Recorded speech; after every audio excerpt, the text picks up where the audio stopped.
मुझे भी इस बात की प्रसन्नता भी है और ये हमारी सनातन काल की शिक्षा के माध्यम से दुनिया में भारत की पहचान, जब हम अपने वसुदेव कुटुंबकम के उस भाव की तरफ देखते हैं तो अतीत के उस गौरवशाली पृष्ठ में भारत दुनिया में कुलगुरु के नाते से जाना जाता है। और कुलगुरु की जब हम बात कहेंगे तो कुलगुरु का तात्पर्य हम अपने नियंता नहीं है, अधिष्ठाता नहीं है, हमारे जीवन की अच्छाइयों के साथ जोड़ करके जीवन में अंधेरे से प्रकाश की ओर ले जाने वाले मार्ग के माध्यम से हम गुरु की उस महत्ता को नमन करते हैं। मुझे इस बात की प्रसन्नता है माननीय शिक्षा मंत्री जी, हमारे इसी भाव के आधार पर शिक्षा नीति भी हमने सबसे पहले लागू की और कुलपतियों के नाम बदलकर कुलगुरु करने का भी अभियान हमारे राज्य में प्रारंभ किया है। जब हम अपने उस उदात्त भाव की तरफ ले जाते हैं तो शब्दों की भी अपनी महत्ता है और शब्दों की महत्ता से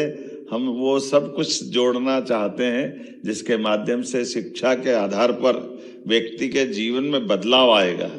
व्यक्ति के जीवन में बदलाव के यद्यपि अतीत के बहुत सारे उदाहरण हमारे सम्मान्य गुरुओं के माध्यम से हर काल में, हर युग में, हर समय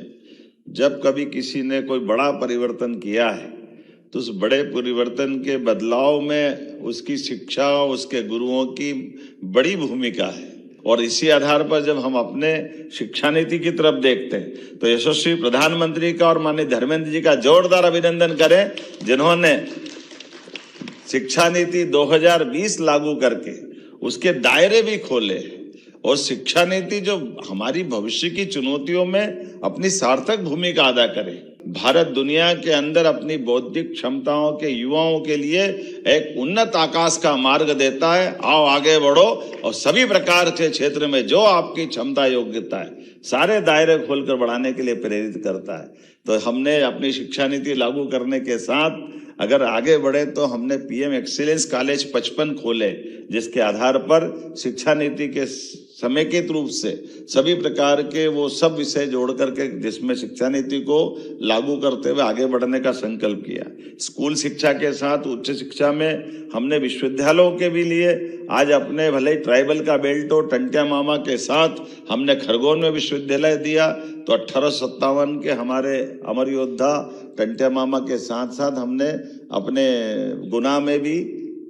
विश्वविद्यालय खोलने का प्रयास किया। तो रानी अवंतीबाई के नाम पर सागर में, यद्यपि सागर में हरि सिंह गौर जी ने आज़ादी के पहले एक अपने विश्वविद्यालय की बड़ी सौगात दी थी, लेकिन सेंट्रल यूनिवर्सिटी बन गई। सेंट्रल यूनिवर्सिटी का सिलेबस भी लिमिटेड होता है, स्टेट के बच्चे तकलीफ में थे, ऐसे हमने विश्वविद्यालय भी देने का प्रयास किया।